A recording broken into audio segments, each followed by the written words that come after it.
Olá, eu sou a Lara de Almeida, seja bem-vindo ao meu canal. Hoje eu vou conversar um pouquinho com vocês a respeito do TDAH e o tratamento das comorbidades.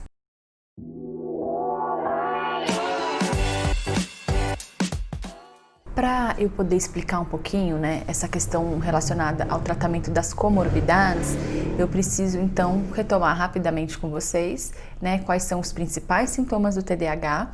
Então a gente vai sempre entender que a gente vai pensar num transtorno de base, Então o transtorno de base é aquele transtorno principal, E a comorbidade sempre vai estar relacionada àquele transtorno associado. Então, pensando no TDAH, os principais sintomas são a desatenção, a hiperatividade e a impulsividade. Então, a gente vai ter que pensar se a pessoa ela apresenta, um número importante de sintomas relacionados tanto à desatenção quanto à hiperatividade e impulsividade. Lembrando que, além dessa tríade principal, é comum que a pessoa com TDAH, ela apresente certa irritabilidade e oscilação de humor, Então a gente também tem que ficar atento a esses sinais, pensando sempre como sinais também importantes relacionados à hiperatividade e impulsividade, tá? Então, fazendo um diagnóstico, a gente vai sempre pensar que para uma boa avaliação, a gente precisa fazer um diagnóstico diferenciado.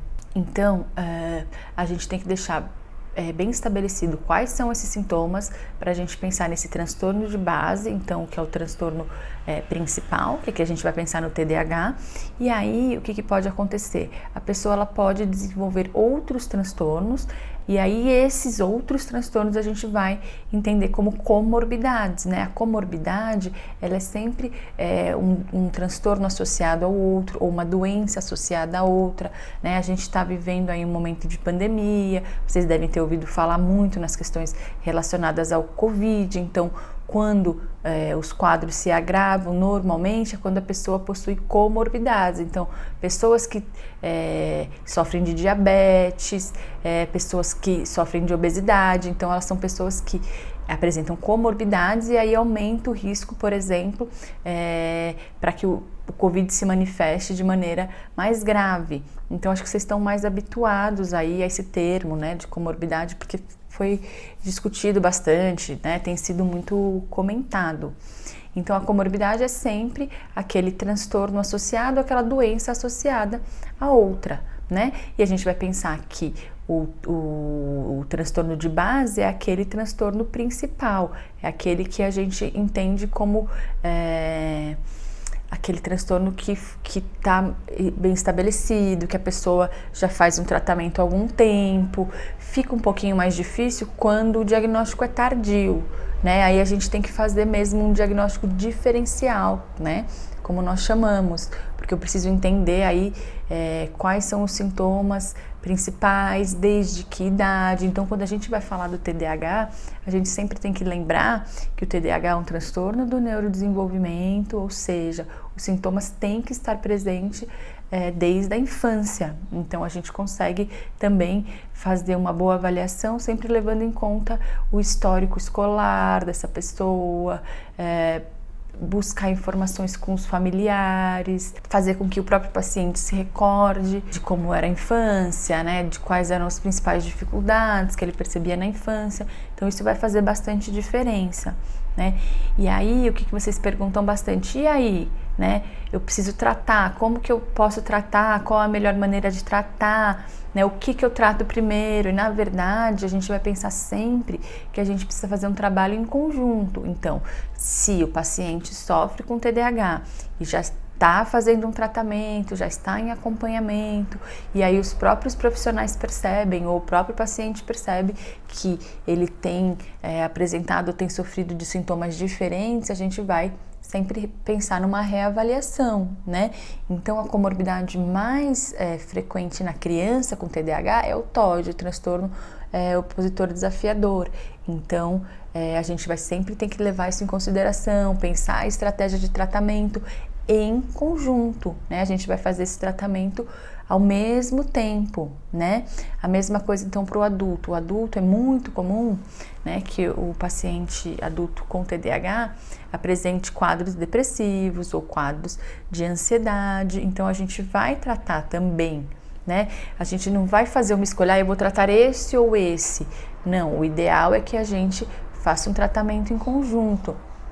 O médico vai sempre avaliar em relação às medicações, mas se a gente for pensar nas psicoterapias ou nas outras estratégias não medicamentosas, não tem por que a gente excluir um ou outro, né? Porque é uma dúvida que vocês acabam tendo bastante, e o que a gente precisa fazer na medida do possível, sempre reavaliando, avaliando caso a caso, fazer um tratamento que abarque tanto o transtorno de base quanto aquele outro transtorno que tem se apresentado aí como comorbidade.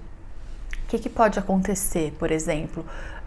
O paciente com TDAH ele pode ter um quadro depressivo. O que significa isso? Que ele passou por um momento que aquela depressão é pontual, foi naquele momento, e que depois de tratado, depois que passou alguma situação específica na vida do paciente, etc., ele não precise mais desse tratamento, ou esses sintomas diminuíram, né? E aí a gente vai entender sempre como um quadro depressivo, um quadro ansioso.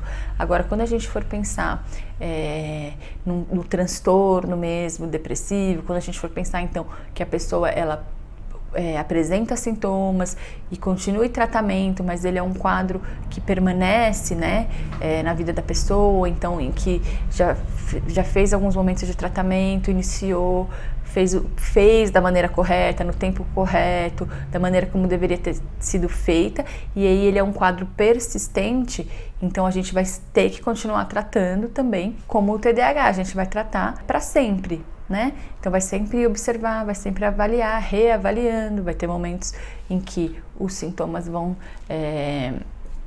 estar menos presente ou mais presente, mas aí a gente vai ter que entender que aí de fato eu tenho um quadro permanente que vai precisar ser olhado por toda a vida, né? Como o TDAH.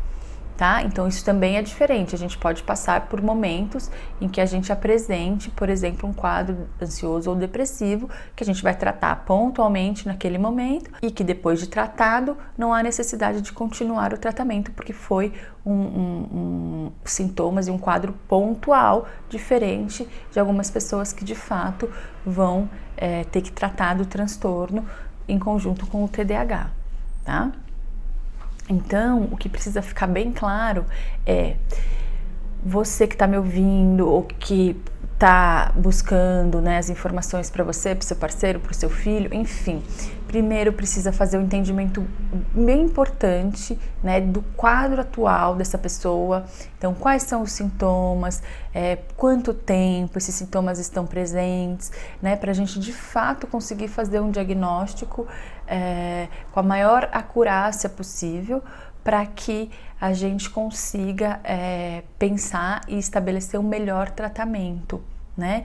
Eu tenho percebido que existe aí alguma dificuldade em relação aos próprios pacientes, às vezes não tem um entendimento da mesma maneira do que o profissional que está acompanhando, né? Algumas pessoas fizeram algumas queixas.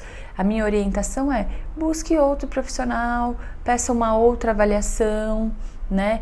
O questionário de rastreio de sintomas para o TDAH, ele tá para o adulto, né? Tá lá disponível no meu site. Faça o questionário, leve para o profissional que te acompanha, converse com ele, né? E aí entenda de fato qual seria então esse transtorno de base e aí qual seriam as comorbidades. A gente sabe que para o adulto às vezes fica um pouquinho mais difícil, porque, principalmente para aqueles que não tinham diagnóstico, que não fizeram um tratamento precoce, né? A gente vai ter que ter um olhar mais cuidadoso para tentar entender aí quais foram as dificuldades e quais vieram primeiro, né? Para a gente tentar definir aí qual seria o transtorno de base.